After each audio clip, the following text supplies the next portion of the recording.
All right, we are now joined with Catherine. Hey, Catherine, how are you? I'm good. How are you, Greg? I'm doing very well. Thank you very much for joining me here. Thanks for having me. I've been wanting to do this. I know we've talked about this a little bit privately, not too much, because I want it to be fresh, to be new, just to be kind of raw. But I wanted to get your views on demons, see if you've had on ghosts, all of that stuff. Because to me, it's all the same thing. It's really, it all goes back to the demons in the scripture, right? So it's all tied there. But I've never had any experiences, and it sounds like from what you were telling me, you have. Oh, yeah. And it goes way back from when we were just little kids up until, I was in my 20s or 30s. Yeah. And then it just kind of stopped after that?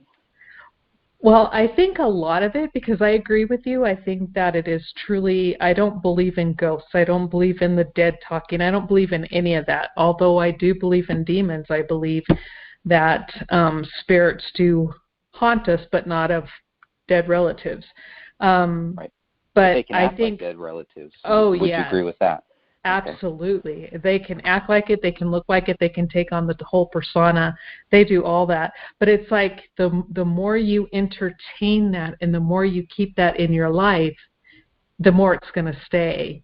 And it wasn't until I finally got old enough and I just said, you know what, I'm done with all this. I don't want it. It was like the old, I forget, like, get away from me, devil. I didn't say that literally, but it's like what you feel like saying sometimes. Just back off. I don't want you around.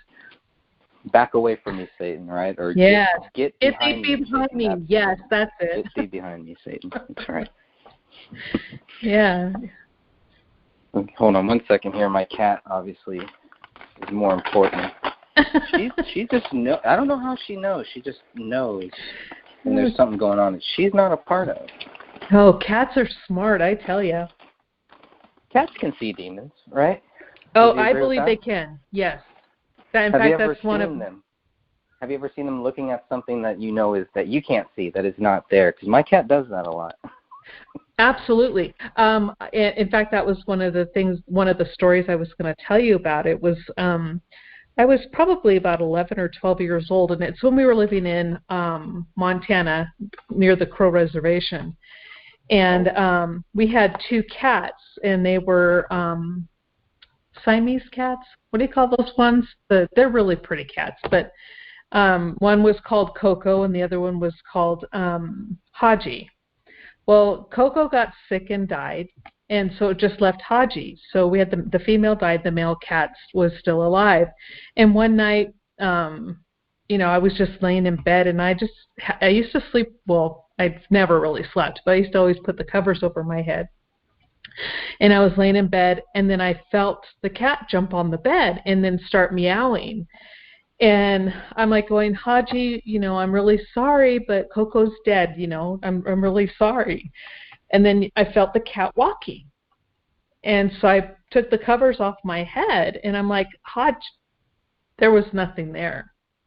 And then from the other room, Haji comes running in. And then he jumps up on the bed and he starts meowing and looking around. And I'm just like, okay, that was weird.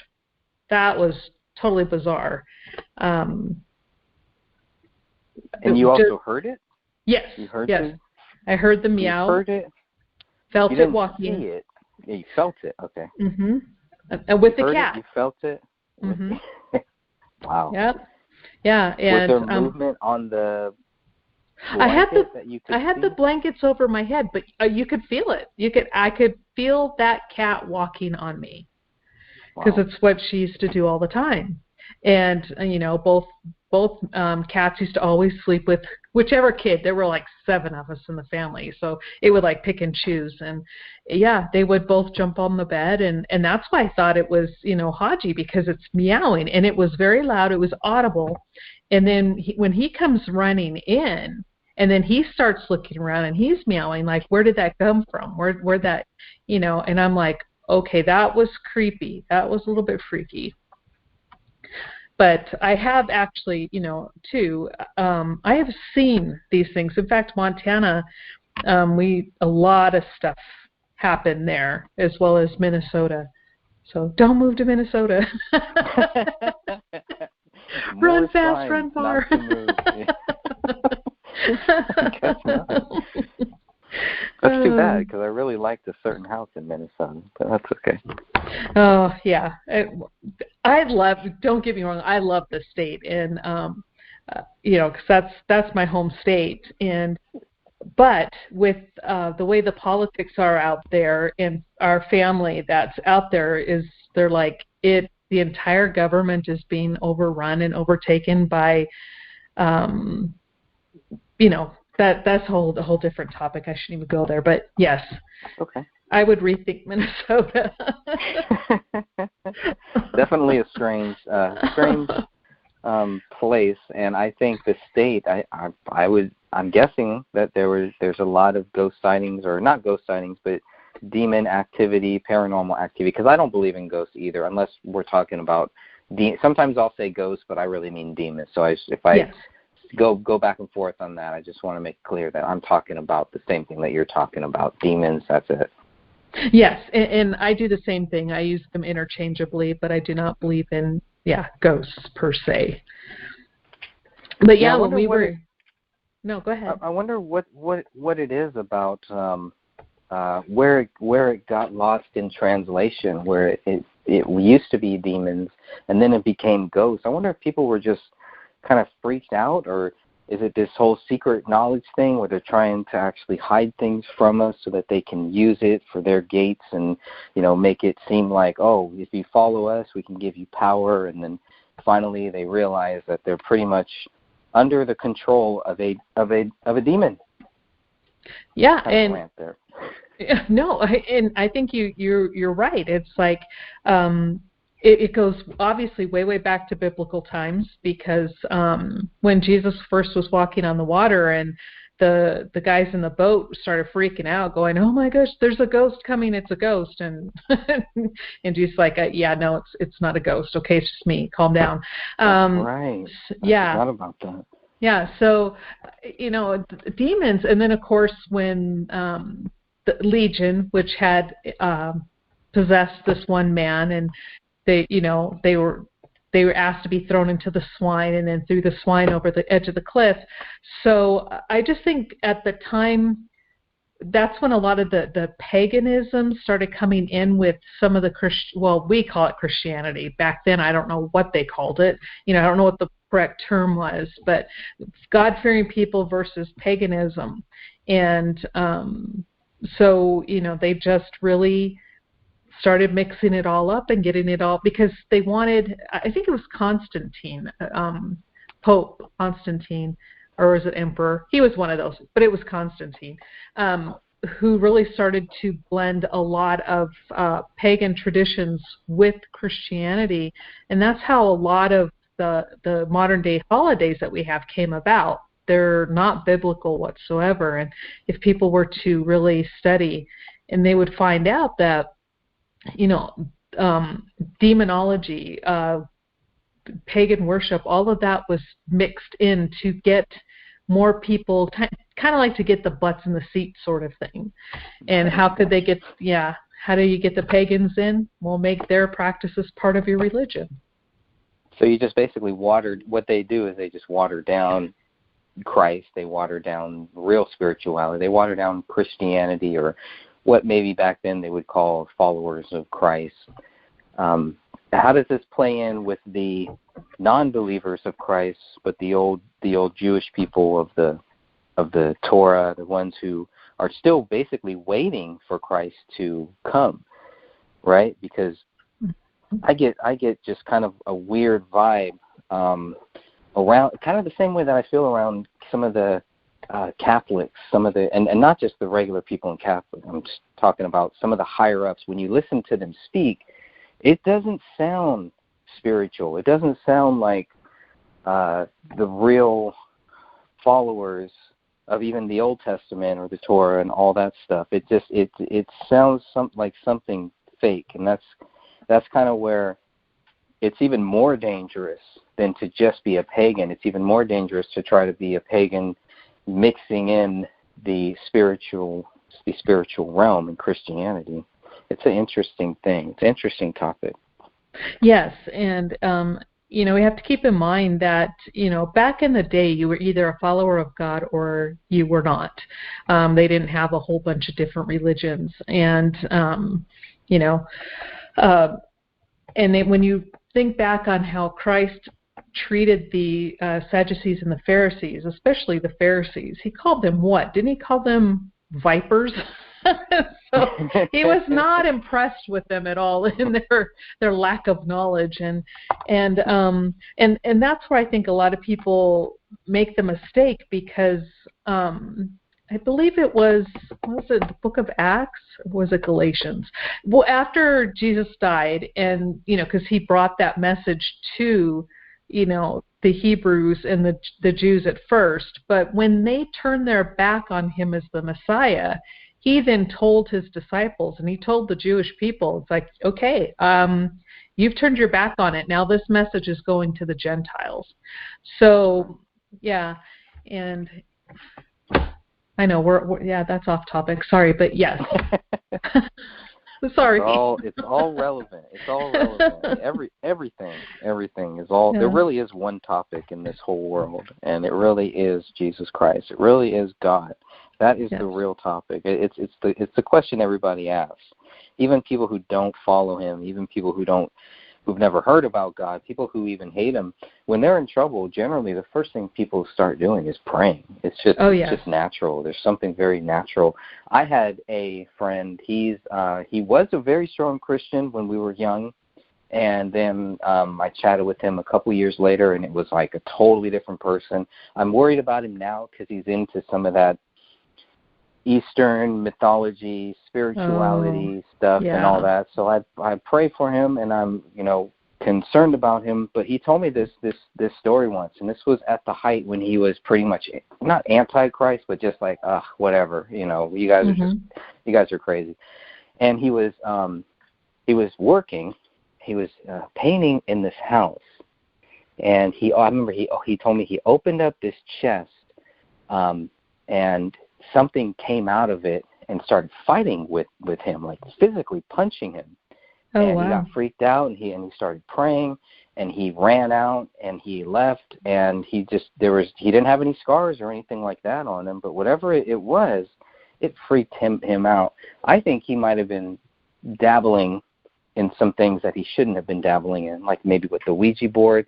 But generally, it can also just be being around the wrong people, the people where these demons are just hiding out from. But to me, it really, the part that I wasn't shocked about the demons that came after him or anything. I was shocked about how he got rid of them, and it was praying, and that was it. Yeah. And that's and there's nothing freakier than when you see them or feel them come after you. It's that is pretty scary. And I've never had that. Oh man. Never had that feeling. I'm Not like, that I where want just to, God. No. I'm good. I'm good.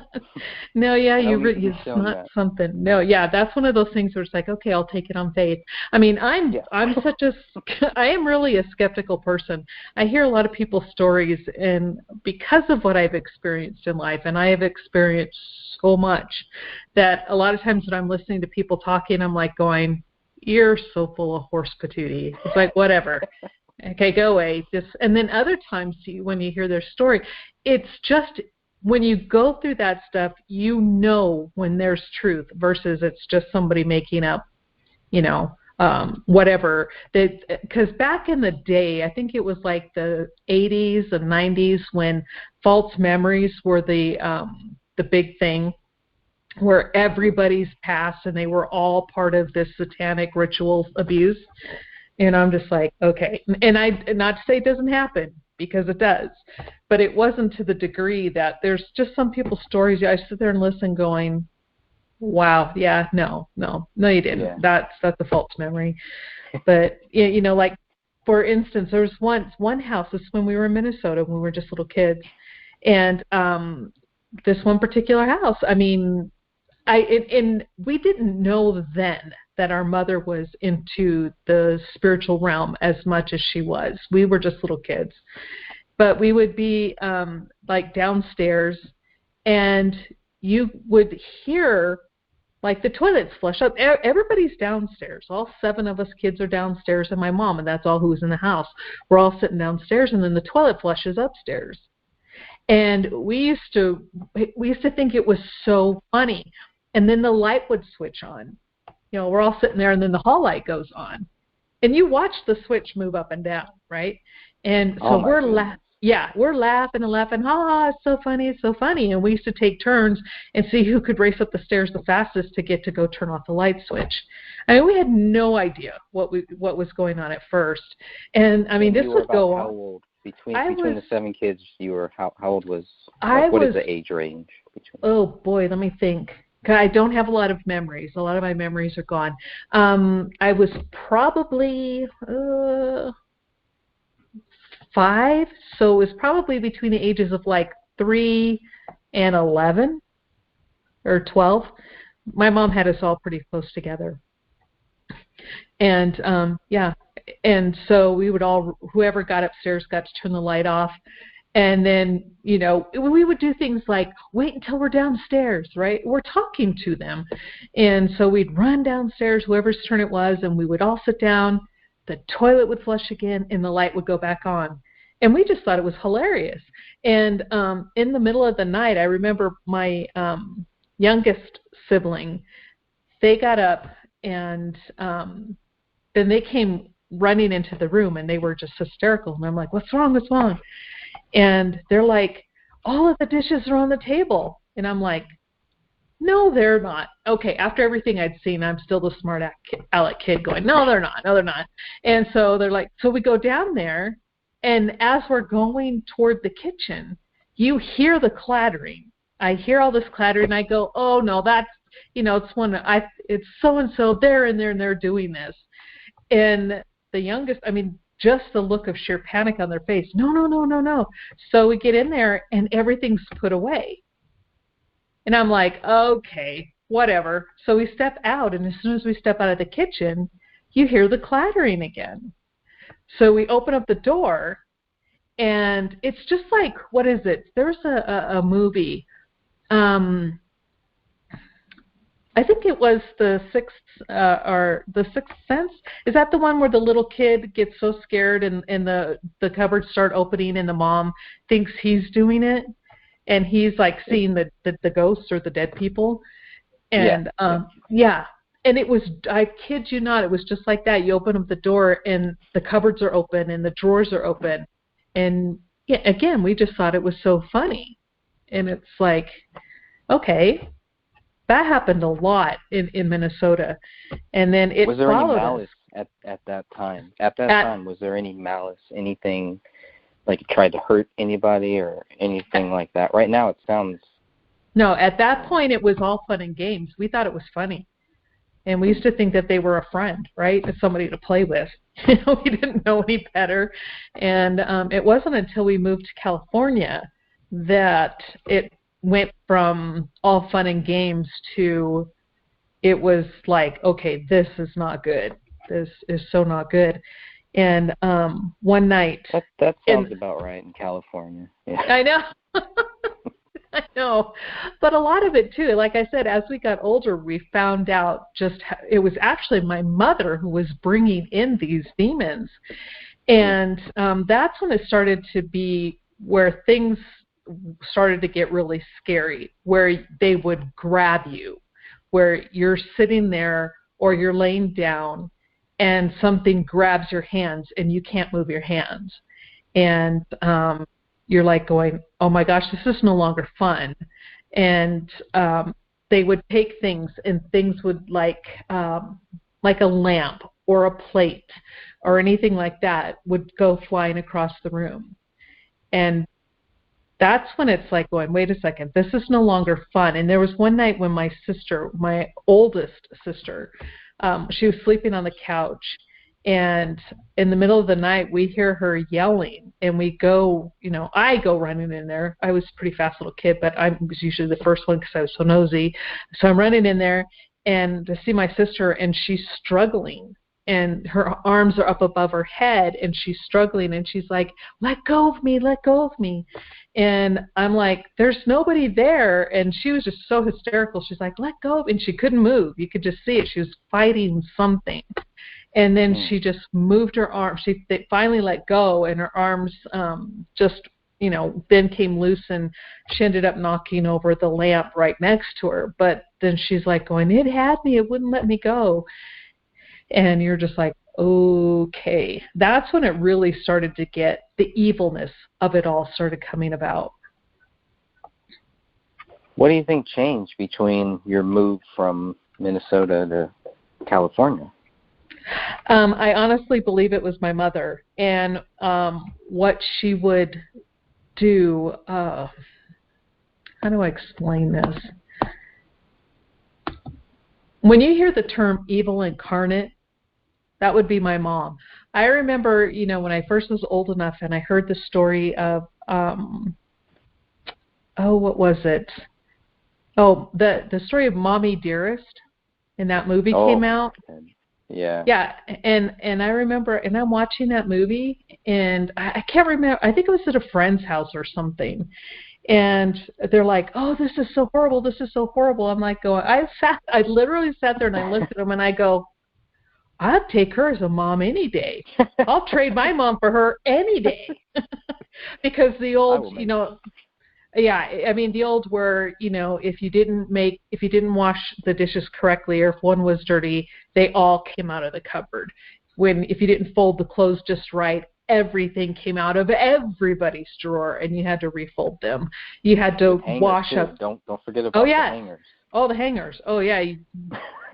Beat. Yeah, you got beat with the hangers. Yes. Yeah. Oh, that was nothing. My mom used to make us go out. The big thing on the reservation was we used to go out and strip willows because they would make baskets, right? So we'd have to go out and pull willows branches down and strip the bark off and stuff like that. And then we would just take them to the reservation so the women could make the baskets. Well, then my mother got it into her head. She thought it would be really fun to go, well, I think you guys need to go get your own switch from the tree. And you go outside. It was just this mental mind screw. Yeah. And I will keep it clean, but that's exactly what it was. And if you came in with a small one, then she would go out and pick one. So you knew if you didn't come back with the right one, she was going to come back with one bigger. And so, and then, you had to go pick it. You had to strip it, and then you would get beat with it. So, so when I heard about Mommy Dearest, I'm like going, please. That one was a piece of cake. It's a cakewalk. It truly is. And that's why, it cracks me up, because so many people, they do things as you get older, and even stuff that people in the group experience now. And I'm just like going, take your best shot. Whatever you guys think you're going to do. I survived my mother, so I'm good. There's nothing you can say or do. But no, to bring it back, but yes, my mother, she was really into witchcraft, Ouija boards, that type of thing, getting spirits. And she used to think that, I don't know if you want to say it was cool or hip, but yeah, she was not a good person.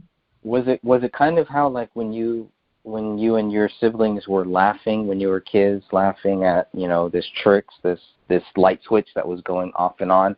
Was it like that, or do you think with your mom, it was more hatred, more of a mean-spirited thing?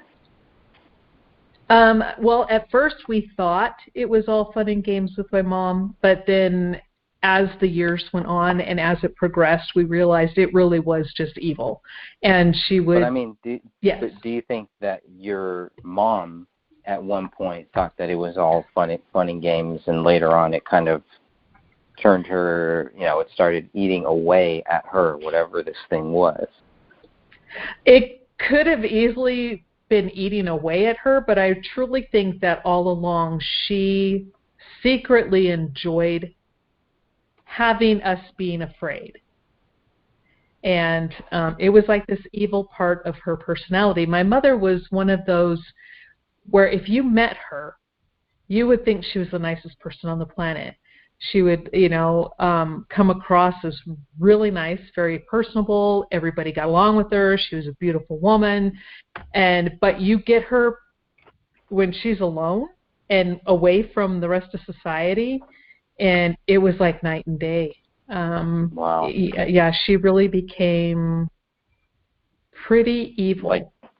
Like Jekyll and Hyde type thing? Yeah, yes.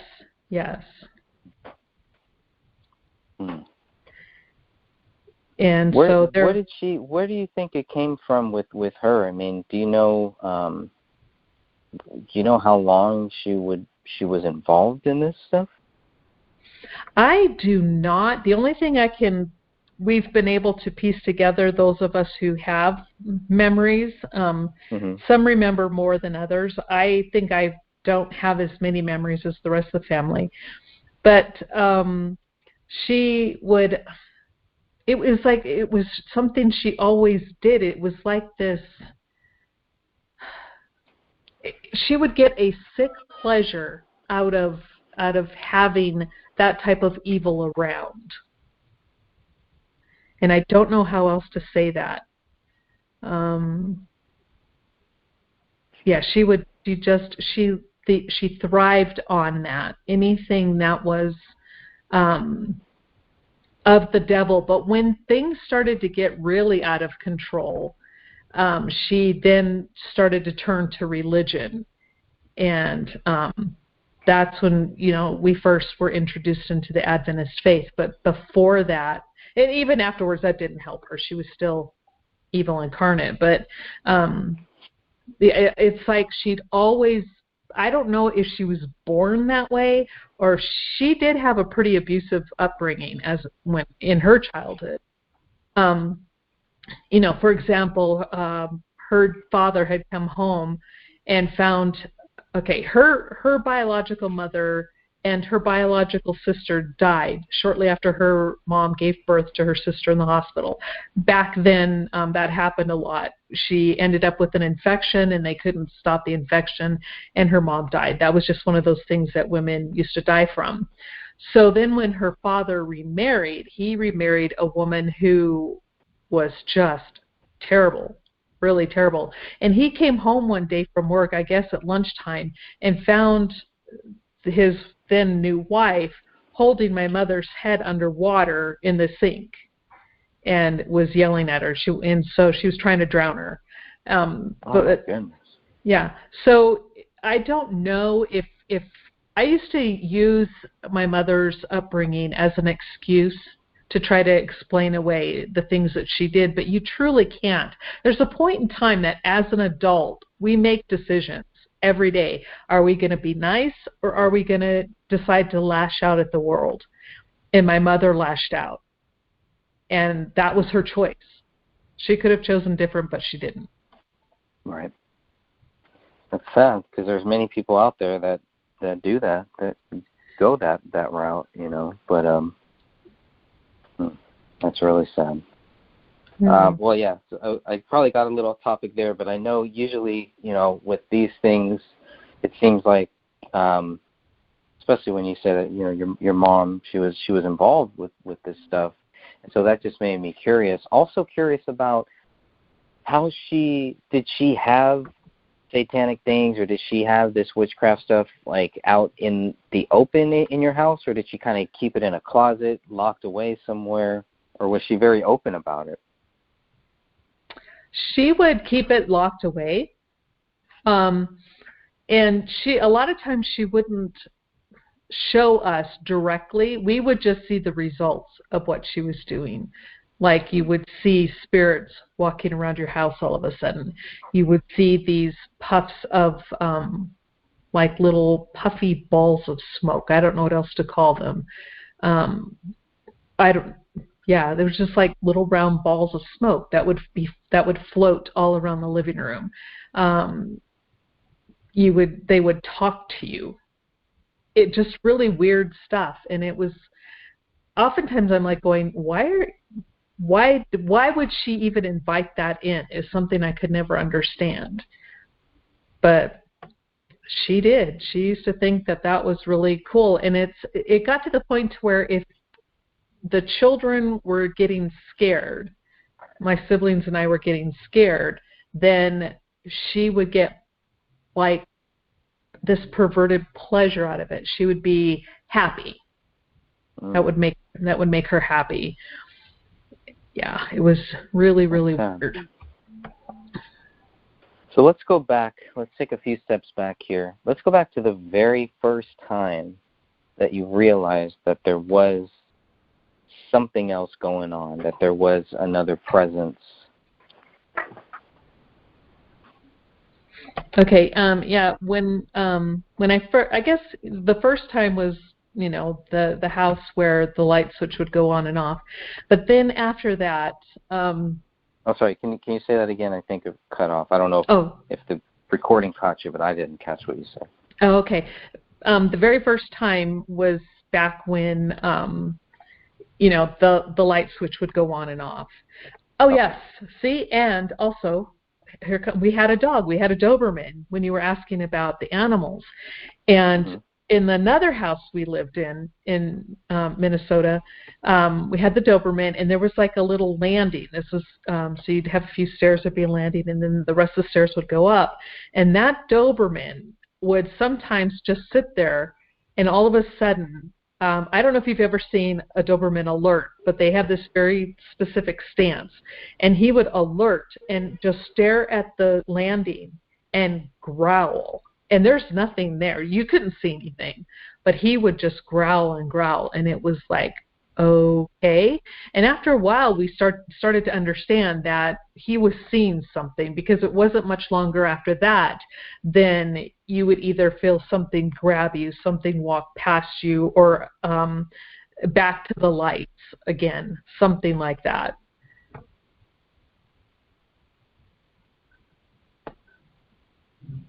That's pretty freaky. It really was. But I think I think a lot of people don't even like talking about this stuff because, they don't want to. I think you don't want to glorify it. I get that, but I think it's important just to hear these stories and to understand that this stuff is real. It does happen, and you don't need to fear it because Jesus Christ is with us. Right. And I totally agree. It's like, I don't think talking about it glorifies it at all, because I think nowadays people are so numb and so used to seeing whatever type of spiritualism that there is. I mean, look at all of the, what's her name? She did all those Harry Potter things. You've got Twilight, you've got Harry Potter. There's all of the Vampire Diaries. I mean, there's so much evil that people see every day that they kind of just take it for granted and think, oh, well, that's just a story and it's not real. It is very much real. And when those demons start coming around and you start inviting them, or you don't have a relationship and you don't pray, you don't have a relationship with God and you're not praying, those spirits will make themselves quite at home with you. And they have no problem with that. And that's not something you really should want to have in your life, because they are not ever out for any good. I can't even tell you how many times I would get up. For me, a lot of it happened at night, and I'm not sure why it was always at night. Not a lot happened during the day. I would get up to go from the room to the kitchen to get some water or something, and I would see this spirit sitting at the table, this demon, and it had the shape of a man. I'm telling you, I can still picture this man. He had glasses, he had short black hair, and it was weird because it was like he faded in, like he didn't really have any feet, but as you got up to his head, he was more there. And he never looked at me. Do you know what type was he? Could you tell what type of clothes he was wearing? Was it maybe from a certain time period, or? It was normal clothes from the 70s, just what everybody else was wearing back then.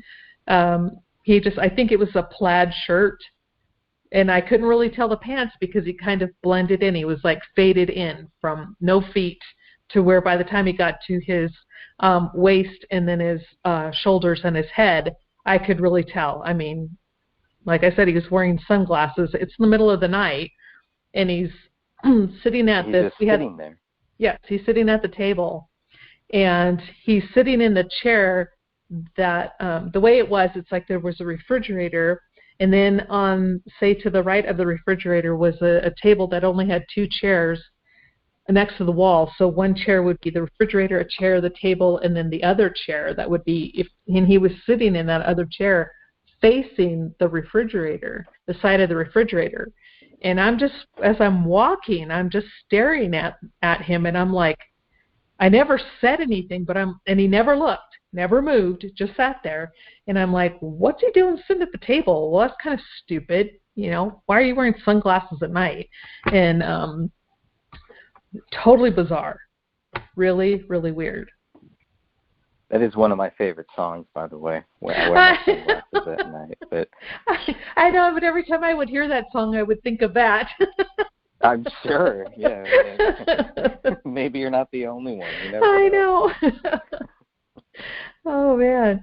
And it was right about this time when I really decided that I didn't want any part of the stuff anymore. I think I was probably pretty close to 12 by this point. So I finally was able to get a Bible. I can't remember if it was the Mormons who brought the Bible over or if it was the Adventists. I know we had the Book of Mormon too, but somebody brought over a Bible, and I got to start reading it, and I was reading it, and it's like I just started absorbing it, and I'm like, you know, it felt like a hope for me.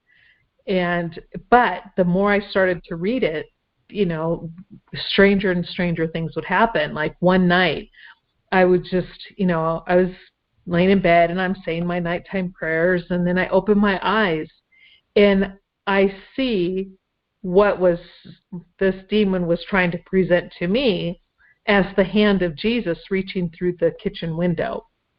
There's this massive, huge hand, right? That's all it's just huge. But it was dressed like the type of clothes that you see what they paint on Jesus, the robe and stuff like that. This massive hand is coming through the window and reaching. And, I mean, it scared me so bad because, I mean, I knew that wasn't Christ. I knew that was a demon spirit, but I had no idea before that how big they could be. But this hand was just massive. If I had to guess, I would say it was probably, I don't know, 5 feet, 6 feet long, by however tall it was, plus this big long robe. But that's all that came through. That's all I saw. And I'm like, why did you think it was like Jesus or the hand of Jesus? What was your relationship with Jesus at that age? I was just starting to really learn about him. I mean, we used to go to church once in a while, and then, I really started to read and do Bible studies and realize who Christ was and that he died for us. And that's what this spirit, this demon was trying to convey to me. Like, oh, look, I'm Jesus. I'm reaching for you. I'm here to protect you. It was the weirdest, I'm trying to make you feel calm while I want to take your soul type thing you've ever experienced. It was such a dichotomy of emotions at that time, where the one side of me knew that it was not right, but the other side, where if you're not careful, you're like going, but it looks like Jesus' hand. There wasn't a mark in it. There were no like nail marks in it. So I'm not sure why as a kid, but I think just because of the robe, you know, just this long flowing robe on the arm. And so since that was pretty much what you see in every photo and every painting of how they portray Jesus, I took that as that was trying to make me think it was Christ. And it was just, like I said, it was the most evil, calming thing I'd ever experienced. Very interesting. And so once you go to, so you had the experiences in Minnesota aren't too bad, but it's kind of getting, it's going from funny to serious when you move to California. Yeah. And in Minnesota, you saw these things. You saw some things. You saw different things, various things, right? Well, in Minnesota, I didn't see the demons then. We saw what they did. Like, you watched the light switch flip on and off, and the light turn on and off. You didn't actually see the presence. Gotcha. But then in California is when you started seeing things sitting at the table and. Well, the one at the table was in Montana, but in California is when the more it started to get a little more aggressive. That's when they would start grabbing you, and you could physically feel them grabbing you. Still wasn't really seeing them, not until we got to Montana. Once we got to Montana, and part of that whole Indian culture, and they're very into spiritualism, and then it just went. I mean, you could see them. They would talk to you, or some would talk to you, some wouldn't. They would look at you. They wouldn't look at you. What did they say? What did they say to you? Oh man! Oh geez, I'm trying to remember. I'm trying to jump your memory here. I know, it's so hard. A lot of what I remember, it's from what other people talk about. There was a certain bridge that went from Hardin, Montana to the Crow Agency, and even the police would never drive over this bridge at night. They're just like, no. If they didn't have to cross that bridge, they would not do it. Because one of the police officers, I remember him talking, because again, I'm like going, oh, tell me that story. What did you experience? And they would, because it was, you think it's folklore, but it's really not. But the police officer said that as he's driving across this bridge, he hears this voice from behind him, and I can't remember, just started a conversation and started asking him questions. He was the only one in his car. Well, so he thought. And then he looks in his rearview mirror, and there is, I can't remember if it was a male or female. Again, that was so long ago, I can't remember. But then there's this, what he called a ghost in the back seat. And as soon as he got over the bridge, it just disappeared like a puff of smoke. And, he would never, ever at night drive over that bridge again. He's like, nope, you send somebody else, I'm not doing it. There's a common theme here that we see, and I know it's not for everything, but a lot of the time it does seem like these things have more power in the darkness for some reason. Do you think that's true, or is it just a coincidence that a lot of these things seem to happen in the dark when we're supposed to be sleeping? Well, I really do. I mean, and like I said, that was a lot of what my experience was. Nighttime, dark time, it was like you could just feel them start to come out at night. It was just so weird. There's only one incident, and that was in California, where the feel of the evil was so strong. All I wanted to do was leave. And this happened in a Catholic church. Now, I am not saying all Catholic churches are like this. I'm just saying this happened to have been in a Catholic church down in the San Francisco area. And we had gone to a baptism, I think. I can't even remember if it was a dedication or a baptism or somebody's wedding. I can't even remember now. But as soon as my children were really small. My son was probably about 3, and my daughter was about 5 or 6. And as soon as we start walking, we park the car and start walking inside the church, and I look at, my then husband, and I'm like going, we need to leave. It was just this overpowering presence, evil. That's all it was just evil. And he's like, we can't leave. This is my family. And I said, I don't care. We really need to go. And he's like, no, we have to stay. And I'm like, okay, as soon as this is over, though, we're leaving. And he's like, all right. But it was the worst hour, because Catholic things take forever. And finally, when it was done, I just said, okay, I'm grabbing the kids and I will meet you outside at the car. Well, my son had taken off and went run to go play with the kids. So I'm like, I need to go get, I'm going to go get my daughter. You go get the son, and I'll meet you at the car. And as I go to get my daughter, I sit there and I watch her, and there's nobody around. Nobody around her. And all of a sudden, she does this massive face plant from the top of the stairs and lands right on her face on these cement stairs. And I'm like going, oh my God! I looked at him. I said, we have to go. My kids are being attacked, right? And she, of course, is hysterical. She's bleeding everywhere. So I go, oh man! I said, I have to take her into the bathroom. So I pick her up and I run into the bathroom and I said, I've got to get the bleeding stopped. We have to get out of here. And it was just this feeling kept saying, get out, get out, get out. And I'm like, we have to go. I can't do this anymore.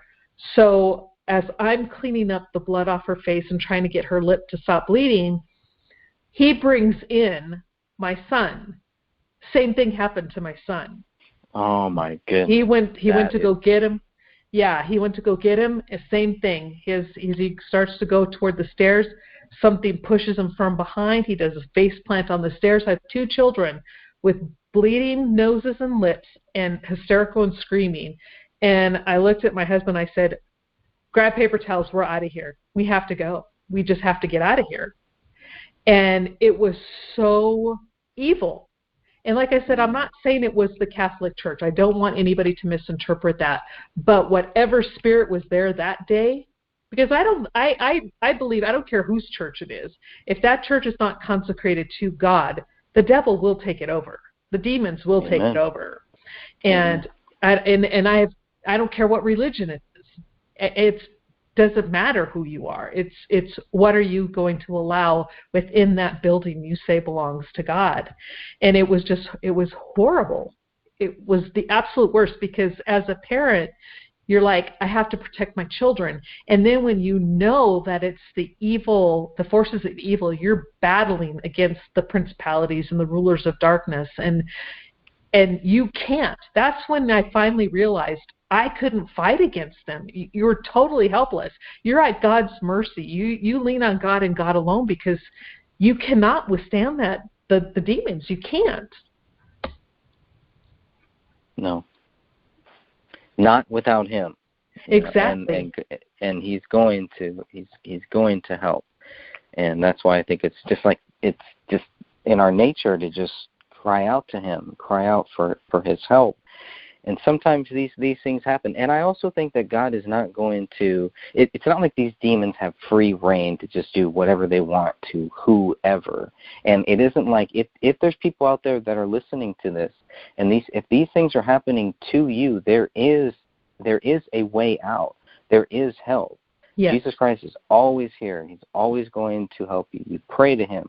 You do whatever you can. But the most important thing is you have to get away from these evil things, from evil people that are bringing these things, that are attracting these things to you. You have to figure out what you can do. And the first thing you can do is read Scripture. Yes. And the last thing you can do is read Scripture. I would also say that too. Yes. It should be your everything. Your first, your last, your everything. It's got to be. Because there's no escaping. If you allow your life to be in the clutches of the evil one and their presence, they are not there to be your friend. They are not there to make your life better. The word evil just doesn't even describe it. It is so bad. Even here in my house here in Colorado, like after my mom died, and my daughter would tell you this too, some really weird, freaky things happened. And my daughter, she's like, Mom, I don't really mean to say anything bad about Grandma. And I'm like, say what you need to say. The truth is the truth. Say what you need to say. And she's like, but she goes, Mom, I swear she just was the devil and the devil was with her. And I said, yes, but why? Okay, so tell me what you're experiencing. And she goes, there was always a demon that followed me everywhere we went. She goes, I don't care how much we prayed. I don't care how much I went to church or how much I studied. She goes, the demon was always there. She goes, when the demon left? And I said, no, when did the demon leave? And she goes, when Grandma died. And I said, I believe you. I believe you. My Wow. mother carried demons with her everywhere she went. The old, I don't, that's a whole different topic, but, It's all relevant. It's all relevant. yeah, so for instance, I remember my mother, I swear, she sold us as children. And I remember going with one of my younger siblings, and we were driving this really long dirt road in the middle of nowhere. And we ended up at this, back then, the half-steel buildings that would be out in the middle of no man's land were military bases. They were military offices. And my mother would drive us up there. She took us out of the car. And I remember walking into this building, and we were just little. I was just so little. And I was so scared. I just remember being so scared, and I'm like, I don't want to go. I don't want to go. My mother didn't care, right? She just drug us in there, myself and my youngest sibling. And we both went to opposite ends of this building. And from that point, I don't remember anything else. I have zero recollection. But I can tell you that for the vast majority of my life, every time I would drive past one of those half-steel dome buildings, now they've converted them and they're used for other things. But for a long time, until the actual memory came back, I just remember, like, we'd be driving down the road and I would see one, and there would be this instant fear, and I would just like start shaking and crying. And I could never understand why. It's like, why is this? But then as you get older and you start reaching a certain age, your memories do start coming back. And yeah, that's when I started putting the pieces together. And my mother used to keep us all separate. We were put in orphanages. We were abandoned. And when I say abandoned, she just left us, took off, left us in a vacant house and stuff like this. And then she would do things to where we would be kept apart from each other so we wouldn't share our stories. And it's when we finally got old enough to where we could reconnect as siblings, and we started talking about, hey, especially the demon stories and the things that my family went through. I mean, I remember some of the stuff, like I said, but a lot of it is still not there. But you start to begin to realize the depth of evil some people go to.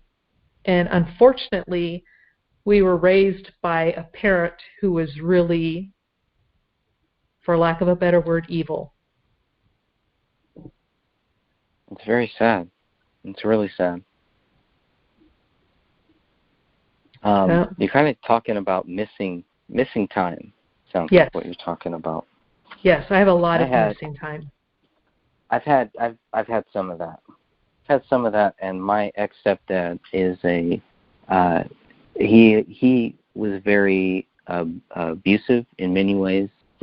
I think part of the reason why I have my stutter is because of him. I think part of the reason why I was so fearful as a child was because of him. Mm-hmm. And I had missing time. And he did sexually abuse his own daughters, his blood daughters. Yeah. And I think other things might have happened, but I think I might have some missing time on some things.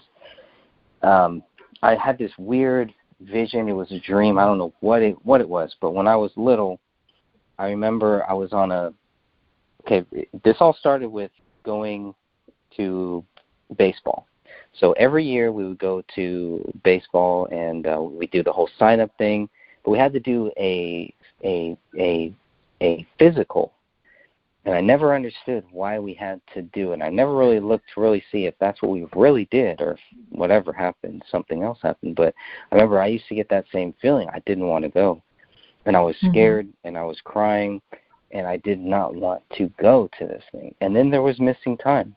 And I remember one time I woke up, and I couldn't have been more than maybe 8, 9, maybe a little older. But I woke up on a pool table, and there were 2 people. My pants were down and my clothes were off. I think my shirt was still on, but my pants were kind of down, not completely off. But I woke up and I was screaming and I was running around this table, and they caught me, and I think they put me under, and that's it.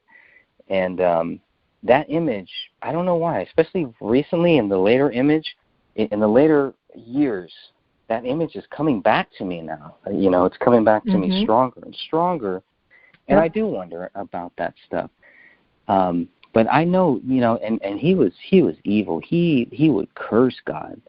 Everything was God's fault. And I remember I used to wonder, even as a kid, I'm like, well, if you don't believe in God, then why are you cursing him? I didn't understand until later. No, he did believe in God, but he was involved in some satanic things.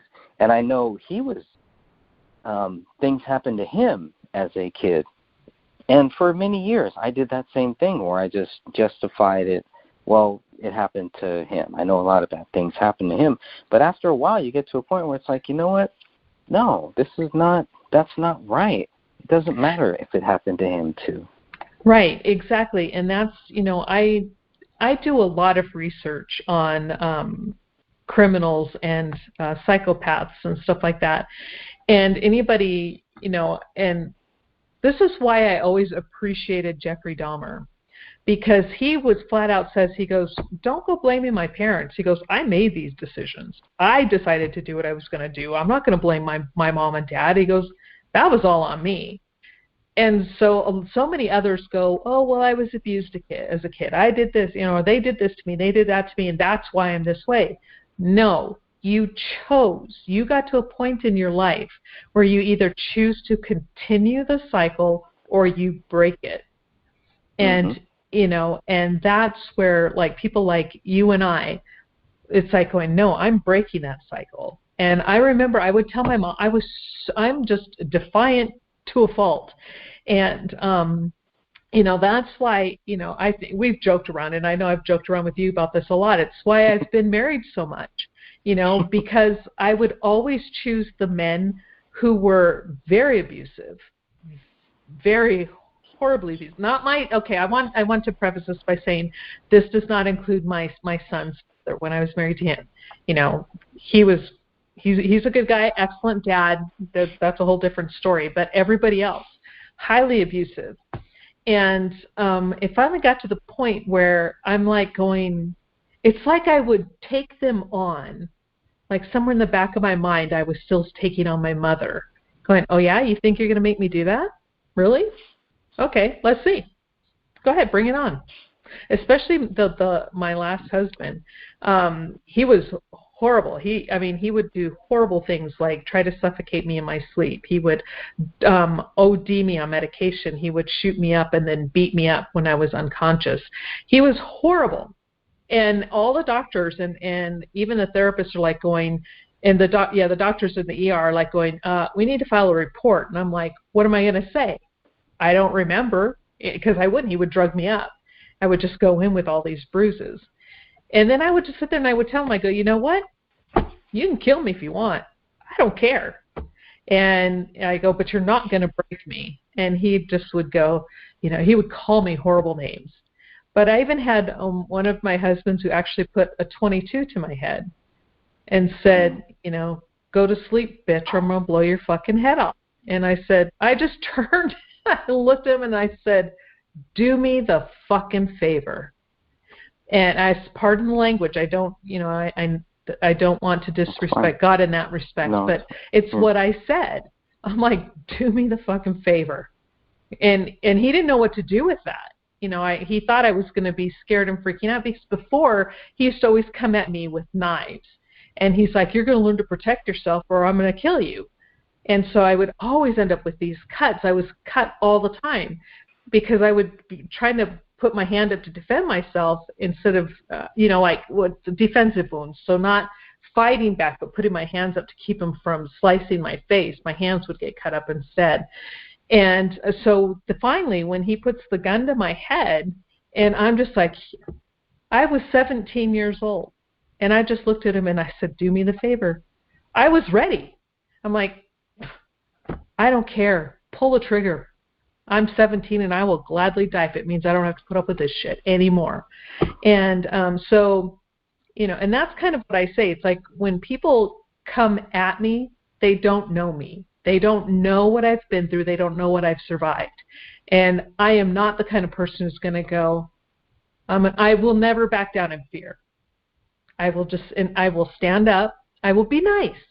I have learned, God has really taught me a lot of patience. I'm way better now than what I used to be, because before, when somebody would come at me, I would literally go find where they lived and beat them up. And seriously, I just didn't take crap. Now I'm just like going, okay, God doesn't want me doing that. I just need to be more of a Christian about it and pray and say, okay, God, you know my attitude. And if I allow myself to try to handle this my way instead of your way, it's going to end really badly. So, I just spend a lot of time praying. And it's like, okay, God, you need to take this. You take it. You deal with it. This is your battle, not mine. Man, I have I've had a joke that I've never gotten to really tell you, and I hope it's okay. But oh, sure. You said you were married 5 times. I don't know if you know this or not, but a famous rapper named Tupac, he was shot 5 times. And for some reason, it just kept coming back to me. I was like, you guys have both been through a lot. The only difference between you and Tupac is that you're still here. I know. Still going strong. I know. It's like, that's why I tell everybody. That's why I told my ex-husband, it's like, dude, you can't. Because he came home one day and he was just being the typical jerk that he usually was. And I'm like, what's going on? What's wrong? And I kid you not, he turns around, he looks at me, he goes, I want a divorce. And I go, no. Why? And the only reason I said no is because I knew I'm just obstinate. You make me mad, and it's just going to be no. And so he goes, well, I thought you'd be dead by now. And I just looked at him and I go, jeez. I know you've tried, but you're just not going to succeed. Sorry. And I turned to walk away. Yeah. Well, no, he continued. He kept trying to kill me up until the day I got him. I finally said, okay, this is enough, because he truly was. When I woke up one morning, it was like in the middle of the night, and I knew I was crashing, and I knew I was in really bad shape. And I made it from downstairs to upstairs to check my blood pressure. And walking up 14 steps, my blood pressure was still only 57, and then it wouldn't register the bottom number. It was so low. And I knew I was crashing, and I started to panic. I'm like, oh, God, I'm going to die. I'm dying. And so I made it downstairs, and I wake him up, and I go, you need to call 911. And he's like, why? I said, I'm crashing. You need to call 911. This is bad. And he goes, oh, fuck. And I said, I was so weak, I could barely move. And I said, I would do it myself, but I can't get to the phone. And he's like, fine, just get in the truck and I'll drive you. I go, I need an ambulance. Don't drive me. I need an ambulance. No, get in the fucking truck. And so he wouldn't call, and I had no way to get to the phone. So I had to get into the truck, and then he drives below the speed limit to the hospital. And it took them 3 or 4 hours to get my blood pressure up enough to where it would register. And the doctors are like, okay, that was a close call. What happened? And he just looked at the doctor and he goes, I'm going to be late for work. And I'm like, wow. That's ridiculous. You're a nice guy. Thanks. Nice knowing you. Yeah, so after that, it was like, okay, at that point, I knew that he really was out to kill me, and he wasn't going to stop until I died. And so that's when I just finally said, okay, I'm done. And then so that was it. I stopped. I don't date. I do nothing anymore. It's like, I ran into an old high school sweetheart, and we spent 7 years together, but it was together as the best of friends, it was never going to be anything romantic. I can't go there with anymore. I just, my life has been such hell that I'm more than content to be where I am right now. And but if it's God's plan, whatever God's plan is, you got to be open to that too, right? Yeah. God might have We talk about that quite often. It's like, gonna no, happen. please. It's gonna, yeah. Whatever don't be like Jonah, because if you be like Jonah, you know how I know. that is. He's gonna throw me in the belly of the whale. No. Right. I know and the you're old gonna saying. end up doing what he wants anyway. Right? Okay, I'll go to Nineveh.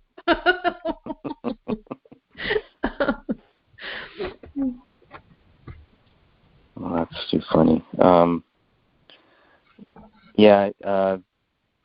We need to leave. That was another key phrase that you said, and there was one time where I kind of felt like that too, and I was at a person's house, and this person had been doing all this witchcraft and all of this stuff. It was everywhere. I did not see it. I had like blinders on, even though it was like I had people tell me later on, yeah, this person would have like photos up of just weird, things happening. It's like I don't remember seeing any of that stuff.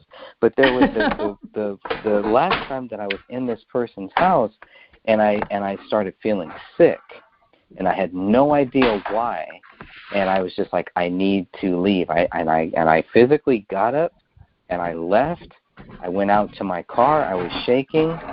I had weed. I smoked a little weed. Felt much better. Drove home. Didn't think too much about it. It was only later on that I started understanding what I was feeling. These were demons trying to come after me. There was something trying to come after me, and God was like, you got to get out of here. Thankfully, I've never felt that again. But once. Oh yeah, it's scary. It was very scary. But it goes back to the same thing. I just started praying, and I was praying about it, and that was really it. But I was even wondering, well, why didn't I see this? This person had pictures up. They had all this stuff happening, and I was just, because that's not the way that I want to look at people. And sometimes people aren't strong enough to just kind of say, you know what, we got to go. We just got to leave this. And that was a big wake-up call, and that was probably, one of the only real things that I've ever felt or kind of gotten that feeling. Sometimes I get around people and I get that feeling. And that's why I don't go to San Francisco. And maybe a lot of people might think it's kind of weird, but one of the main reasons I will not go to San Francisco is because of that feeling. I got to get out of here. There are demons there. It is overwhelming. It has been overwhelming to the point where I don't want to go. I will start crying. Yeah. Yeah. You know what? Sometimes you have to walk down that valley, and if you just got to make sure God is with you. So I carry my Bible when I'm there, but it's just and it's weird because as a kid I was fascinated by it. I wanted to live in San Francisco, the high buildings, all that stuff, Pier 39. I was fascinated by it, the whole thing. And now it's just like I don't even want to go there, and it's really bad. It's not just San Francisco; it's the whole Bay Area, but. And I do think it is a lot of just this evil satanic presence that is just growing and growing and growing. It's just kind of sitting there, and it's getting bigger and getting bigger. And the good thing is we are seeing a lot of churches popping up, and a lot of spiritual people who are almost like closeted Christians, I would say. They don't want to talk about it too much, but they're pretty much with you. They give you those wink. They're like, "Oh yeah, great job. Keep talking about this." But they don't want to talk about it. They don't want to think about it because it's that fear. But it's at a certain point in everybody's life, I think there is that time where they don't want to talk about it, and I can understand that. Yeah, and there's nothing, I think, for me, there's been nothing worse where you think that your strength and where you're supposed to get your strength are from fellow believers, and they end up turning their back on you. They don't. It's like they become, I don't know, the hand of the devil instead of being the voice of God or helping to comfort you with God. They only bring about or encourage the evil things. And like I said, my mom was really, really good at that. And I remember we had a Ouija board, and finally as kids, just one time we decided just, throw it away. I never played it because it just always gave me the EBGBs. But we cut it all up and we threw that thing away, But yeah, we never. I remember when I was younger, maybe about 14 or 15. One of my friends, his mom was very, very spiritual and would always talk about Jesus and all that, and he had told me this story about the Ouija board, and I guess he was talking with some girls and they were playing with it, and I guess something really strange happened. And anyways, he felt this kind of presence, this demon trying to go after him, trying to take his body over. And he wasn't even there, but he was on the phone with them. Wow. And I always took that seriously. And he's a pastor now, and he's a really, strong pastor. And it's just really odd. And I don't know. I just thought it was odd. I also think it's odd the way that people don't really talk about this.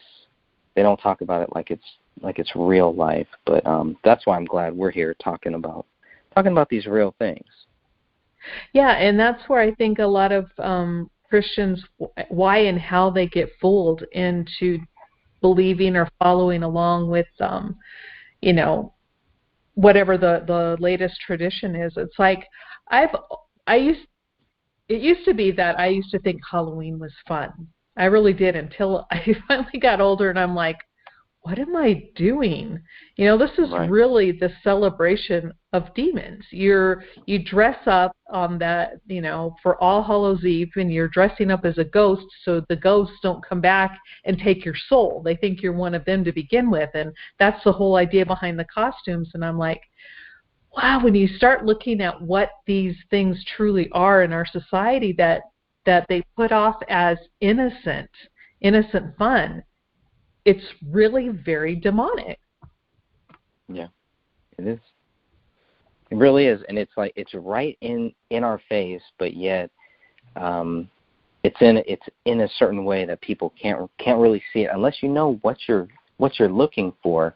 Somebody used to be able to walk into Toys R Us and buy a Ouija board. Yeah, there were Ouija boards that were made for kids.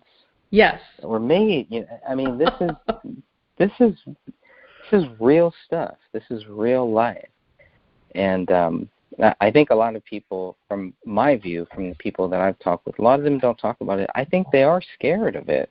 They are scared of it because it does have power, and it's not something to take lightly. And I think a lot of people just want to take things lightly and just live life, watch their shows, and that's it, and not be bothered with anybody else. But that's not what we're here for. We weren't put on this earth for us, just so we could just do whatever we wanted to. There is a purpose. Every person on this planet has a purpose.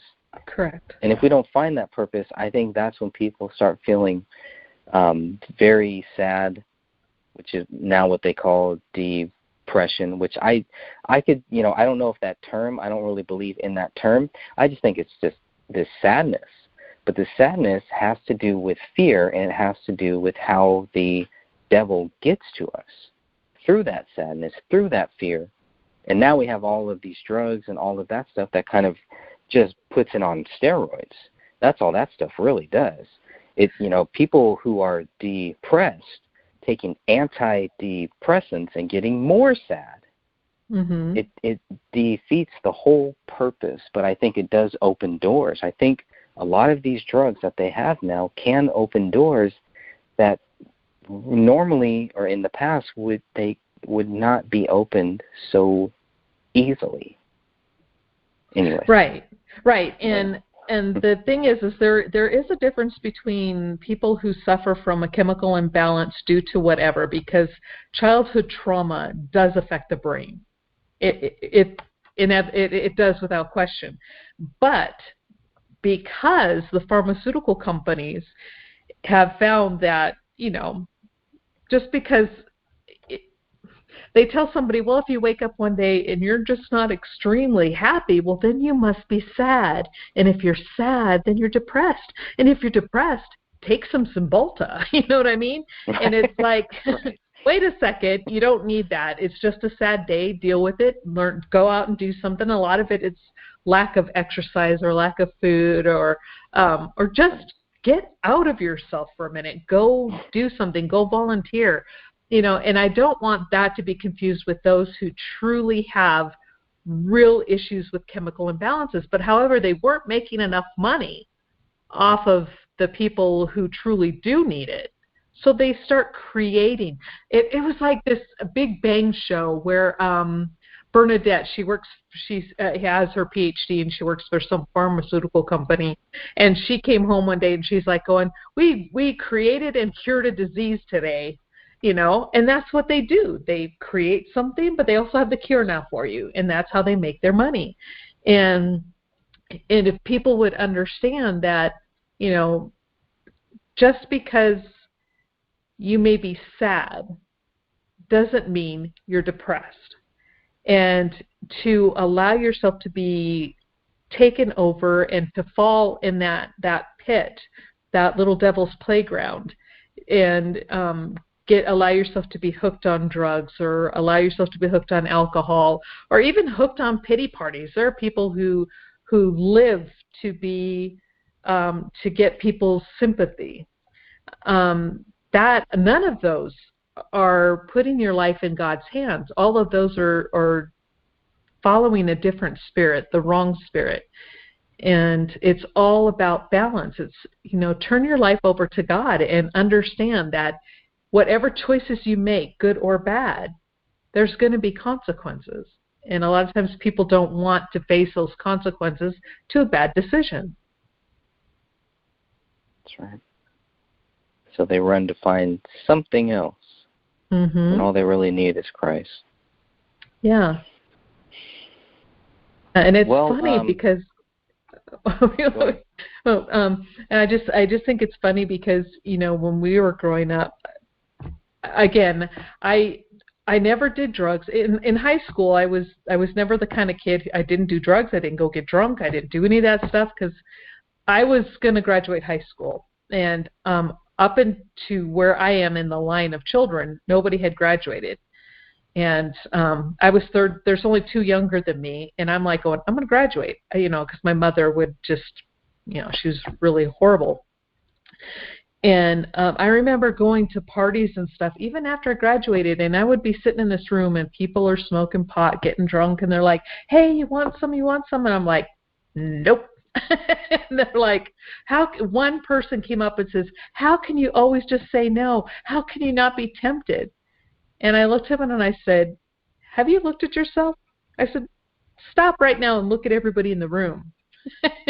But they were so high, they didn't know what I was talking about.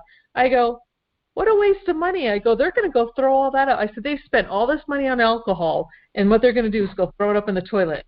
I said, I could use that money. So I was always the party pooper and, stuff like that. And I'm like, so I never understood that you have to party because everybody else parties. And I'm like, no, we grew up without money.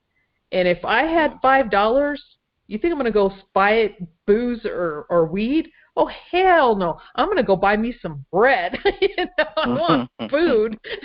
So, right. Yeah, so that's the type of stuff. But I finally remembered the best way that I could describe my mom. You remember the original Carrie movie? Not the remake, but the first one, and that mother. Yeah, I'm not into the remakes at all. Yeah, me either. But if you, there might be one. if you look at Carrie's mother, that's my mother. Plus, on steroids. That's my mother's that plus steroids. So yes, that type of, and then especially when she started to find religion, then it all became about that overbearing religious abuse. And so, yeah. Which kind of sounds like how the devil is, right? The I mean, a lot of people, I don't know if they understand this, but the devil believes in God. The devil believes in Jesus Christ, too. I don't know if a lot of people get that, but that just shows you even the devil, the stupidest one here, that I think is the stupidest one in all of this, even the devil knows that God is real.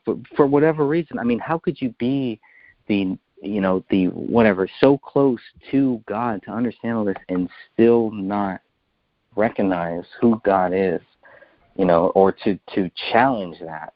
Like what? And that's a whole nother level, because we're not talking about humans at that point. As a human, I can't understand any of that stuff, but I do wonder about it, and I know a lot of people also do. And I know it comes down to where people are choosing sides. We're choosing sides between the devil and between God and between Jesus. And I don't know if they really get that in the end, even the devil knows that the devil loses.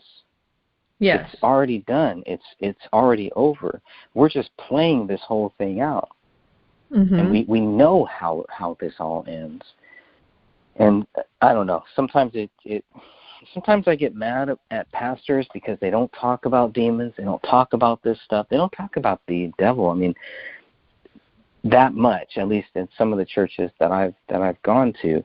But the ones that do, when it's really serious, it's very powerful, and it's been very powerful for me to go to church. And I understand why people don't go.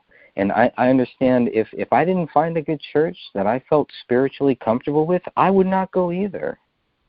But, I pray about it, and we've had problems with past churches and everything, but I just keep continually trying to find that Sunday service. And I don't know what your views are on the Sunday service. I know me and Walter have talked about it, because I think he's thinking that the Sabbath is on Saturday and all of that, which is fine. I don't know anything about that, right? I'm not trying to come at it like that. It is. But I'm trying to come at it as a child. I remember there was a couple verses where one guy asked Jesus Christ, "How do you get into heaven?" And the guy says, "Be like this child." And that was, I was in juvenile hall when I first read that and took it seriously. And I kept that, and I still keep that to make sure, because to me it wasn't just, children are dumb and I was a dumb child. So wait a minute, why would I want to be like that? Why would I want to go back there? But it's more of a being humble and not being a servant, the innocence. Yes, the innocence and the willingness. As children are more, they have more of an open heart to do what is right and what is wrong. They like my grandson just calls me up and it's like, here's my shopping list, Grandma. And, it's just, they're just so innocent. Whereas us, we tend to be kind of, we're so jaded as we get older. And, if I did a huge study on the Sabbath, and even the word Sabbath means seventh day. In every language, Sabbath, it's Sábado, and all that other stuff, it's always Sabbath, and it's the seventh day. Look in the dictionary. Sunday, first day of the week; Saturday, seventh day of the week. And the Catholic Church, even in their catechism, my daughter and I were talking about that last night. And you look in their catechism, and one of the questions is which day is the Sabbath day? And they say Saturday. And then the next question is, well, then why do we go to church on Sunday? And it says, because the Pope has the right and the power to change the Sabbath from Saturday to Sunday. And everyone who goes to church on Sunday is giving homage to the Mother Church.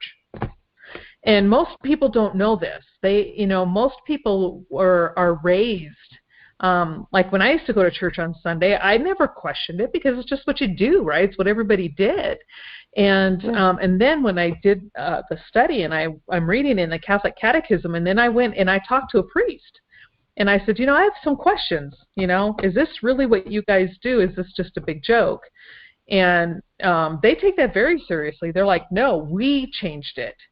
the Catholic Church changed it, and everybody who goes to church on Sunday is showing their allegiance to us and our power because they are keeping holy the day we set aside. And if you want to keep the biblical Sabbath, you have to go to church on Saturday. And I'm like, wow, that is so arrogant. Wow. But I mean, it's trickery. It sounds like they just tricked everybody. Well, and it is. It's all because, but they don't hide it. This is nothing that's hidden, and it's not. I'm not pointing fingers. It's in their books. It is so easy to find. It's not funny, and so yeah. When I found that out, I'm like, okay, well, I can't go to church on Sunday anymore. I mean, not to say going to church on a Sunday as well is a bad thing. I'm not saying that. But when it comes to the Ten Commandments, the Sabbath is the seventh day of the week. And even in Hebrews, where Jesus, or I'm pretty sure it's Hebrews 4, there remaineth. Hold on. Let me find that. I'm going to look it up online real quick. Oh, yeah, Hebrews 4, 9-16. And it says, there remaineth therefore rest to the people of God, for he that is entered into his rest, he also hath ceased from his own works as God did from his, which is referring to the creation. For it says, let us labor therefore to enter into that rest, lest any man fall after the example of unbelief. So, you know, it is what it is. We may not like it. We may just sit there and go, you know, I'd rather just go to church on Sunday. Oh, yeah, do what you want to do, but it's not biblical. Yeah, I wouldn't mind going to church on Saturday. That wouldn't be a big deal for me. It might actually work out better just for my personal selfish schedule. But I also think that where we are is where God wanted us. Everything is already done. For whatever reason, God wanted this to be done, where people are going on Sunday, and maybe it's to show, you know what, we're supposed to go every day. It's not just supposed to be one day or this or that, right? We're supposed to praise God, to worship Him every day. Well, we are to praise Him constantly, but we're also supposed to work 6 days and have 1 day of rest. But let me go back to the verse 8 before that, or verse 7, yes. Hebrews 4:7. Again, He limiteth a certain day, saying in David, today, after so long a time, as it is said, today, if you will hear His voice, harden not your hearts. For if Jesus had given them rest, then would He not afterward have spoken of another day? There remaineth therefore a rest to the people of God. So, and this is, if you're going back to the whole thing, they're trying to say, but Jesus gave, there's a new day of rest, and it's like, no, there's not. It's always been the same. God says, I change not. And when you go through the Bible prophecies, and there are a lot of prophecies in the Bible that talk about those who do break the Sabbath, as well as those who eat swine's flesh. And there's just a list of things, so many things that we tend to take for granted, or we say, oh, no, that's only for the Jews, or that's just for them. But it really isn't. It was a way of life for everybody. And so, absolutely. Yeah. Yeah, no, I think the problem is that it's not.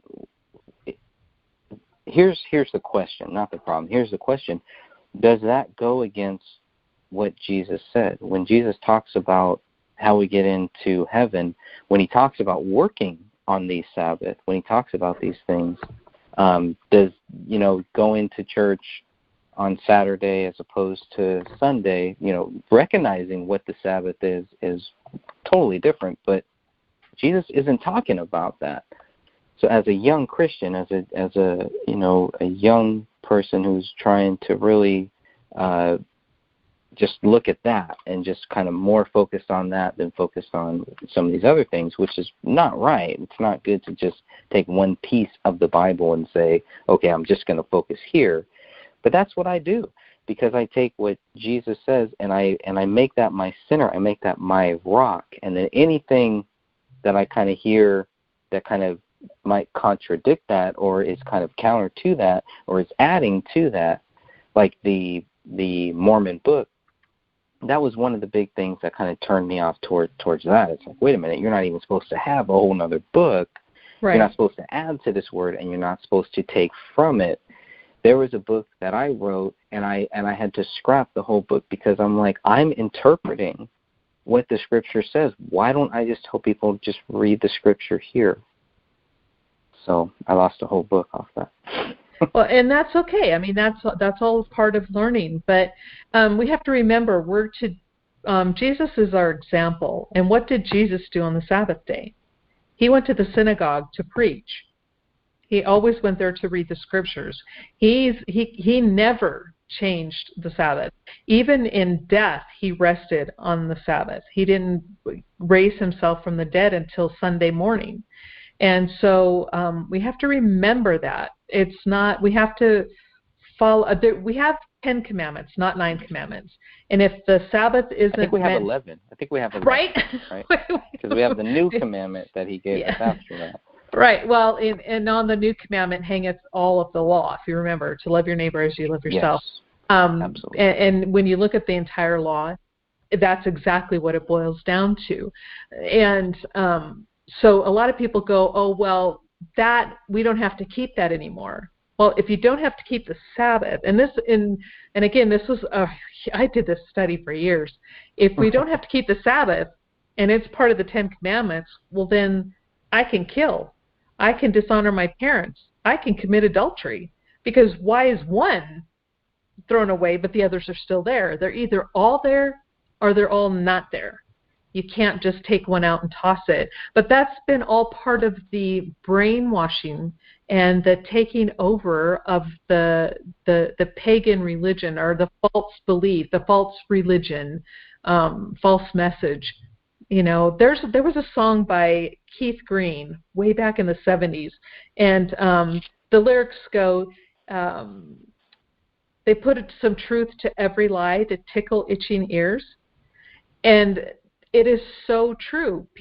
People will take a little bit of Bible truth and mix it with a whole bunch of non-truth, and then just I don't want to say twist it, but I can't think of it. Yeah. Yes, to find something that makes them feel comfortable. Yeah. Yeah. And when I found out that when I found out that's what I was doing with, especially doing a lot of the holidays, and this is my personal belief. I don't want to say that if people do Christmas, they're going to hell. I'm not saying that, but for me, I can no longer do those holidays. Yes. Right. From what I found out in my walk with God through all these years, for me, it would be wrong. I just can't. I can't do any holidays anymore because of where they came from, where they stem from. But again, but doing Christmas is not, breaking the Sabbath. I don't think that's coming out right. But there are points in the Bible that are make it or break it. But what we do is not what saves us. It's the blood of Christ only that saves us. But if you accept that gift, and if you say, okay, Christ, I'm going to take that and I'm going to walk in your path, he says, take up your cross and follow me. That means we have to start doing what he did. And with that, accepting that gift of life comes a whole different way of living, because that's how by beholding, you become changed. So we cannot continue in the ways that we were, like the Bible talks about milk for the babies. You need the solid bread, the solid food versus the milk. You got to grow up sometime in your Christian faith and in that walk. Mm-hmm. And so that's just where I'm at today. I don't do holidays. I no longer go to church on Sunday, and I'm not saying I go to church on Sabbath either, because I can't tell you the last time I stepped inside a church, but I do know, and I try to keep the Sabbath the best I can in what I do. Not to say it's right, because I'm probably just as wrong as the next guy, but looking at that aspect according to what is the Bible truth, and the Bible truth is Saturday's the Sabbath. That is God's day of rest. Sunday is was only put in place by the Catholic Church. And again, not pointing fingers, check their documents. They will tell you. So. Okay. Yeah, and that's fine. And we can agree to disagree on that if necessary. For me, again, I have not done the research. I'm not claiming to say that I know anything. Let's just go with the fact that I know nothing, and I'm just reading this Bible as a child would read this, trying to understand it. And there's things way beyond my understanding, and this is one of them. And I've talked with Walter about that. So this is way beyond anything. I'm not there. This is like level 10, and I'm at level 1, okay? So that's so you're doing the Scientology thing now. I hope not. I know, right? 33rd, yeah. If I said I'm at the 33rd degree, I might raise some eyebrows there. But I do think you did bring up a good point, and that this is kind of more for me was we know Jesus was killed on a Friday, and he was raised on a Sunday. And for me, the Sunday, that meant more to me. It was like, this is why we go to church. This is, this made sense because, okay, this is the day that he raised. He was raised he wasn't raised on a Saturday. He was raised on a Sunday. My personal view is that there is no day of rest. But again, we're not, this would be like an elder talk, listening to what a young person is saying. And that's all that I expect you to do. I don't expect you to take it for anything else more. But that's kind of where I'm at now. That's where I'm at, Well, and that's kind of linked. And that's okay because like you said, you haven't done the study. I mean, there are so many Bible verses from the beginning to the end that talk about the Sabbath and how that actually is what determines the Sabbath is God's seal. When the mark of the beast, and a lot of people think it's a chip in the hand and stuff like that, but when you do the in-depth study and you find out that the mark of the beast is actually throughout history is actually the Sunday religion. It's following after the ways of the beast, and the beast being the Catholic Church, and how they decide that they're God. The Pope is God on earth, and he can change the Bible any way he wants to. Once you really get in and you start looking up every Bible verse that has to do with the Sabbath, you'll have a better understanding, but it's not an easy topic. It's not something that, like, okay, we know you shouldn't kill. That's pretty easy to understand. Don't like kill. we got that, yeah, right? But again, we go back to the same commandments. Remember the Sabbath day to keep it holy. And it's the longest of all of them. When, 6 days shalt thou labor and do all thy work, but the seventh day, the Sabbath of the Lord thy God. In it thou shalt not do any work. Thou, nor thy son, thy daughter, thy manservant, nor thy maidservant, nor thy cattle that is within thy gates. For in 6 days the Lord made heaven and earth, the sea and all in them is, and rested the seventh day. Wherefore the Lord blessed the Sabbath day and hallowed it. And Christ rested in the tomb on the Sabbath. He wouldn't raise himself from the dead that is the day of rest that he created. That would be pretty much against everything he did. So of course he's going to be raised on the first day of the week. But that is not a topic, I think, like you were saying, that people who are just picking up the Bible, who are just really starting to get in and understand it, they're not going to be able to pick that up and get that right away. It's hard to understand, and it takes a lot of study and a lot of reading out there to find out where Sunday worship truly came in. And I always tell everybody, don't take my word for it. Go look it up. It's there. It's everywhere.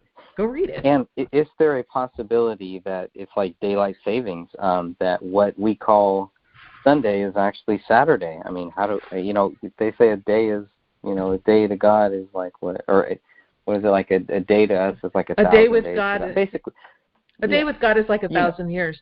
But that is not the same thing, because he created time.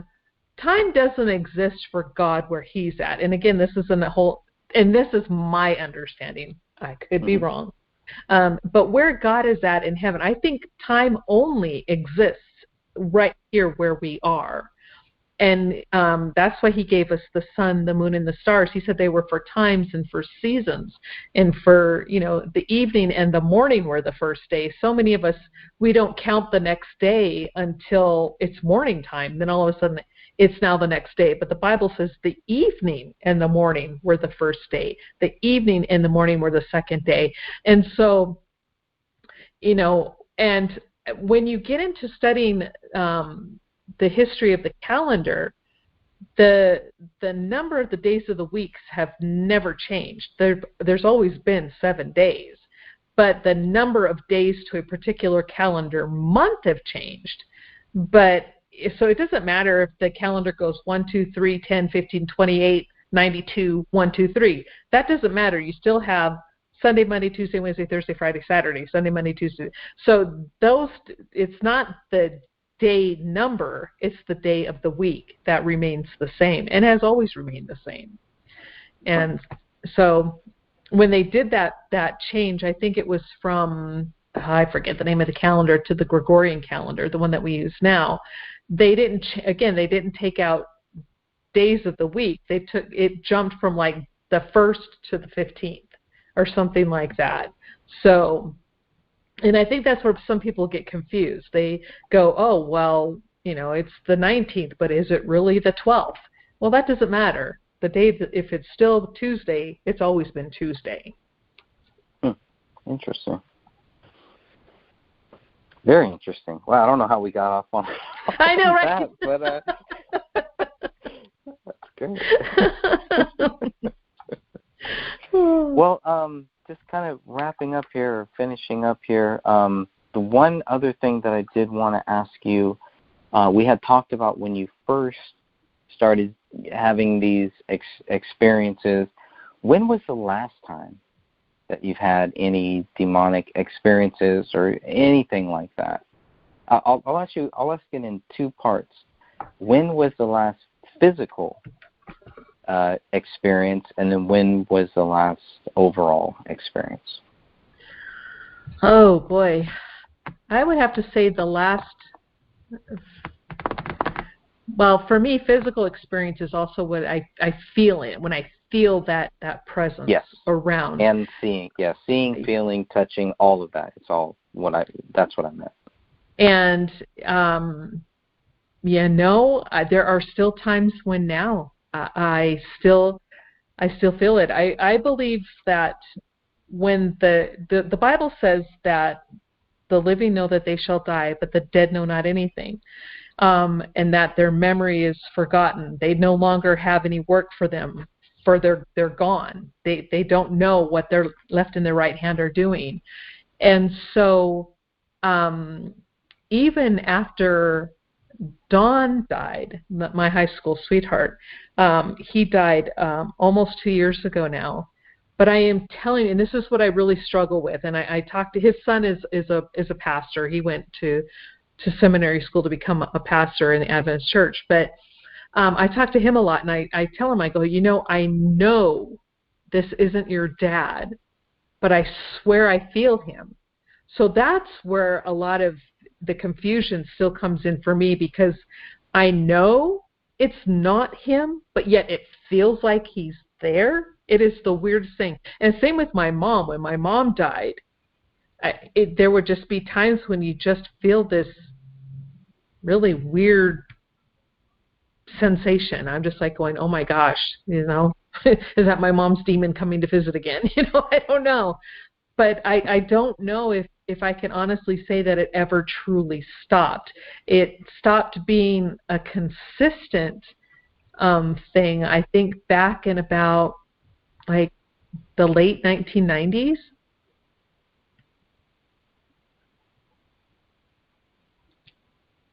I do believe it was the late 1990s when I finally stopped, seeing apparitions and hearing things. Different? What was going on in your life that would? There's got to be a reason. I finally stopped just paying it attention. When it would get to the point to where, because before, anytime I would see it, I would acknowledge it. And I would either be afraid, or I would talk to somebody going, "Oh, we got to pray about this," and I'm so scared. And then I'm like going, "Wait a minute, I'm feeding this thing. I'm giving it power." Instead of just realizing that I know that God is there and this is not of God, I need to just ignore that. So, and it's like fear gave it power. Is that what you're saying? Yes, fear fed it. Yes.